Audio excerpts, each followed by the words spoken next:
Hello, friends. I am Tom Downey. That is Harrison Graham. We're going to take you through what the Lakers did, or rather didn't do, and where things sit now after the NBA trade deadline has come and gone. Harrison, they wanted to find a guard help, in particular, maybe some wing help. They were unable to do that, though. Yeah, I mean, they're set at bigs, obviously. They got AD, they got Dwight and JaVale McGee. They're very good there. My biggest need for them was a backup point guard because LeBron's basically their point guard. We all know that. Rondo's been a mess. We'll see what they do. We'll talk about some guys they could go after in just a second. They wanted Marcus Morris, but to be honest, they just did not have the assets for them. Kuzma was linked to trade talks for really his entire career there, but it heated up the last month or so.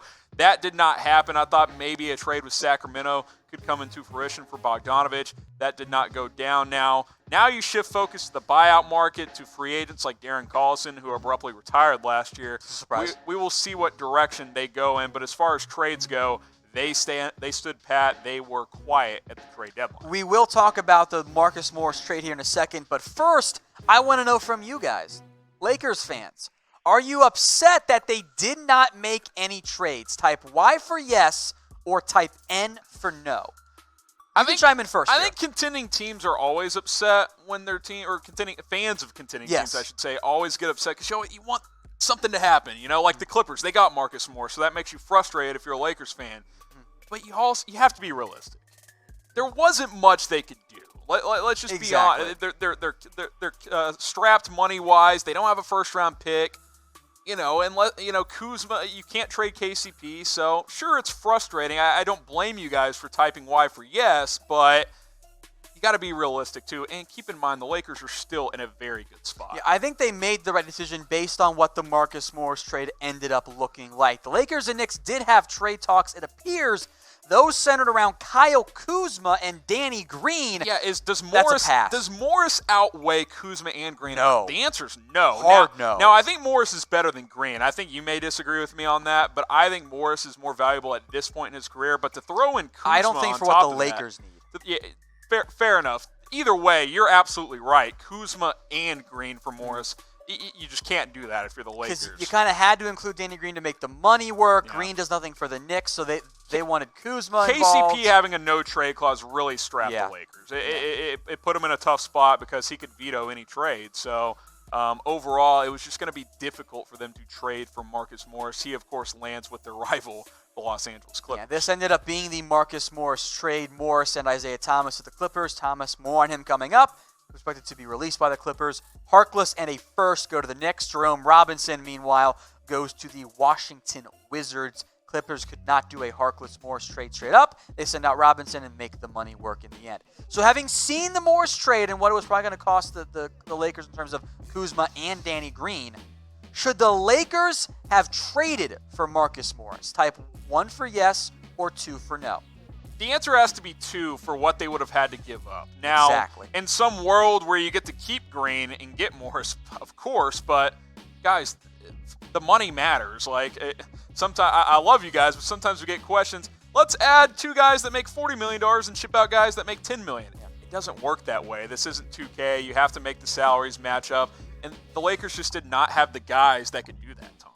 Now, I know that Danny Green hasn't been the same guy maybe he was last year for the Raptors when he kind of had a bit of a resurgent year, but look, the Lakers still need spacing and shooting around that team. I think Green carries still a lot of value for them, maybe more so than it would for other individuals. And I think, too, Tom, keep in mind, Green, is never really going to be a numbers guy except for his three-point percentage. It's always something to monitor with him because that can come and go at times, but he's typically one of the best in the league. But he's a guy you want for the playoffs. The championship experience. He's won multiple titles. San Antonio, Toronto. I thought he was a huge factor for Toronto. Oh, he was critical of that. Of course, Kawhi was the story, but I don't know if they win without Danny Green. Quite frankly, that's why they brought him in. He's a key role player. He's a key player for them. I'm with you. If it was going to cost Green and Kyle Kuzma for Morris, you just can't do that if you're the Lakers, and that's why they didn't do it. We'll talk about some rumors around Kuzma and other potential targets after the deadline. But first, a reminder, it is almost Valentine's Day. So, fellas, make sure you got your wife or your girlfriend a gift. Head over to ProFlowers. It's chatsports.com/flowers. Use that link. It'll save you 15% off both flowers and gifts. My advice, get the cookie bundle because then not only is your wife happy with you or your girlfriend's happy with you, you get some of the cookies as well. That's what we call a win-win trade here. That's how it works. That's what I've been told. You've been pitching that to me for quite some time. Advice. It might be what I'm going to do as well. It's good advice there. So chatsports.com/flowers. Head over there. That'll save you 15% off. Do it now before you have to get the rush shipping for Valentine's Day. Moving on now to Kyle Kuzma. There were teams interested. You mentioned the Kings is one of those involved around a Bogdan Bogdanovic trade. Yeah, so the Kings were willing to move Bjelica in a trade for Kuzma, but the Gross. Lakers wanted Bogdanovic. Yeah. For good reason. Bjelica's a decent player, but not enough to ship off a young, promising talent in Kyle Kuzma, who, granted, has he had a bit of a down year?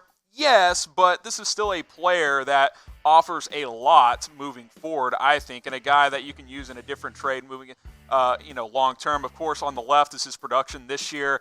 It's dipped a little bit. The three-point percentage is slowly starting to climb, though. If you get that up to 36, 37%, you'd be feeling pretty good about that if you're the Lakers. Now, if they could have gotten Bogdanovic for him, who's a good established three-point shooter, veteran player, I think that would have been worthwhile.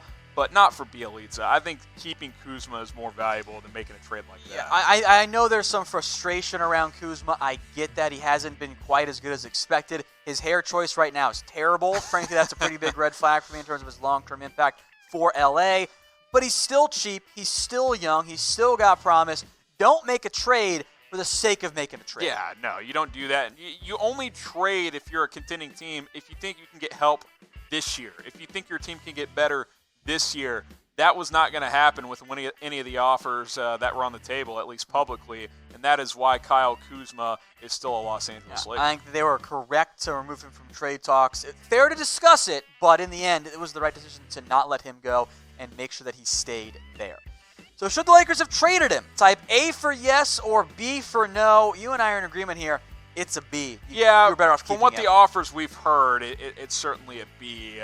Now, again, like if an offer for Bogdanovic came on the table, I would have said yes, they should have traded him. But it appears that never came into form there. That never quite happened. Sacramento couldn't get there. So I think keeping him, he still can have value on this team this year. Like it's not like he's not going to play in the playoffs. He's going to be a relied on player moving forward. You just hope he gets a little bit more consistent over the second half of the season and rounds into form heading into the playoffs. Now, as we move forward beyond the trade deadline, there are still some potential buyout or free agent targets here for the Lakers. We'll spend more time on that in a future video as well. We did want to mention Darren Collison, though, who you and I agree is a great fit right now for both LA teams, but the Lakers especially. He's an ideal backup point guard for any contending team, quite frankly. Now, the reports are he's mulling a return to the NBA after surprisingly retiring. Yeah. Just in his early I think he's 31 still, so he still has a lot left in the tank, I would think, especially you see the numbers from last year, his career stats right here, over 12 points per game, 40% three-point shooter. He's still living in Southern California, so the reports suggest if he does come back, he wants to go to the Clippers or the Lakers. Now, keep in mind, and this would frustrate Laker fans, and we don't want to do that, but the Clippers waived Isaiah Thomas. So they could be going after Darren Collison as well, or they're going to waive Isaiah Thomas, I should say. Lakers should shift their focus to Collison, see if they can convince him to come out of retirement. I think he would be an ideal player for that second year. Again, here are the NBA title odds entering the trade deadline. Now, if you want to take some wagers on the Lakers, or if you want to go against the Lakers for whatever reason, head over to BetDSI. It's chatsports.com/bet. I would venture to say the Lakers are still going to be the favorites after today's moves in action. It's chatsports.com/bet. The promo code for you Lakers fans is Lakers120. That is Lakers120. Same deposit bonus, 120%. You put that $100, boom, Harrison. Extra 120 in your bank account there on BetDSI. Bet it all on LA. It's the best deal out there, that 120% deposit bonus. The good news is if you make a bet on the Lakers and for some reason they come up short, they're going to be one of the favorites, you're going to have that leftover money. Oh, yeah. So it gives you an opportunity to maybe get a little biased with your betting and be a little confident in the Lakers. Bet for what you want, too. Speak it, bet it into existence, I should say. Go to it at BetDSI, chatsports.com/bet. Take advantage of that 120% deposit bonus. No other sportsbook is offering that good of a deal. All right, let's move on now. Again, it's chatsports.com/bet, and that promo code is Lakers120 here. I do want to mention some other players beyond just Darren Collison here. J.R. Smith is the intriguing one for me, Harrison, where he's a free agent. Yeah, and the Lakers are going to bring him out for a workout as well. Yeah, and he is going to try out / work out, whatever term you want to use there, with the Los Angeles Lakers. Of course, we know about the ties with LeBron James, their time in Cleveland together. I hate to be that guy, but my lasting image of J.R. Smith is still dribbling out the clock and going to overtime when the Cavs were tied in Game 1 of the Finals several years ago. It was a tough scene, but more than that, I'm not convinced J.R. Smith has much left. That's why they're just going to try him out. They're not going to sign him without working out. I don't think he does either. I don't think this turns into anything. He hadn't played in a while. He wasn't good for the Cavs last year. Now, granted, that's a bad team, but not a good defender. Wasn't shooting the ball well from three last time we saw him play. And if he's not shooting the three ball well, what does he really offer? At this point, I don't think JR is the same caliber of guy you're really looking for. It gives them shooting in theory, but I don't trust him anymore. He's a name. He's not an impact player at this point. That's just the bottom line. No harm in bringing him in, but I don't think signing him is the correct you decision. should absolutely work. You should always work guys out. See what they look like. See if they're in shape. See if they are keeping their body right. But I would venture to guess that he will not sign. So who do you want the Lakers to sign? Let us know in the comment section. We'll shout out some potential options here as well. And stay tuned for more on this front as Lakers look to add some more options here. Who do you want them to sign? I already see one Derrick Rose. Not going to happen. So, sorry. Yeah, it's not. I think Collison would be the ideal target. I think at this point, Collison needs to become the focus because your backup, these guards you've brought in, Troy Daniels hasn't given you much. I love Quinn Cook. He's got a great personality, but he just hasn't played that well. And Rondo, he might just be done. I see Collison, Godzilla suplexes Trey Burke. I like that. I like that idea. If Collison says no, you go after Burke. I think that both. I mean, Collison and Burke or Troy Daniels and Quinn Cook. I'm probably going Collison and Burke. So maybe they bring in two guys. I think that is certainly a possibility as well. All right, Jeff in the zone next up here. Would the Lakers get Marcin Gortat? I don't really know why. I think is he in the NBA or is he overseas? I don't even know what he's doing. I know he got the bag. It doesn't matter to me because they have Howard and McGee, and that's actually working really well. And Anthony Davis can play the 5 as well. Adding a center / power forward does not help the Lakers' cause at all. Appreciate the question, but I think that is very, very unlikely. I don't think Gortat's a fit whatsoever for the Lakers. They're fine at center. If anything, they could use a wing or a backup point guard. I mean, that's what they. And when I say need, they would like to add one. They're fine now, but you would like to upgrade, especially at that backup point guard spot. All right, Kamori I-24 RIP. Corey says J.R. Smith has gotten better, but has he? Has he though? Explain to me how he has gotten better. At this point in his career, he's not playing. Yeah. How have you gotten better if you haven't played? Yeah, I don't. It's think it's a fit. If you can speak it into existence, good for you. But I don't see JR to the Lakers. I don't think J.R. Smith's a great fit. I don't think it's a good idea.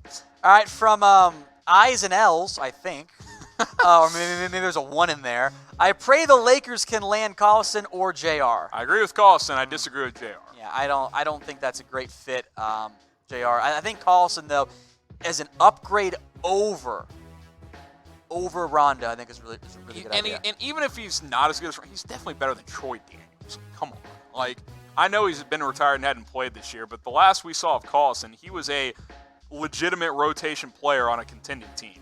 He still can play in the NBA. All right, Bryce Coaster, who will Isaiah Thomas go to? You mentioned not LA. Yeah, that's not happening. After what happened He's not last going time to the LeBron. Lakers. Celtics maybe reunion time. Play a few minutes off their bench. Maybe that's a possibility. I know Denver brought him in last year. He was okay there. Maybe they bring him back for a minimum deal. I'm not sure.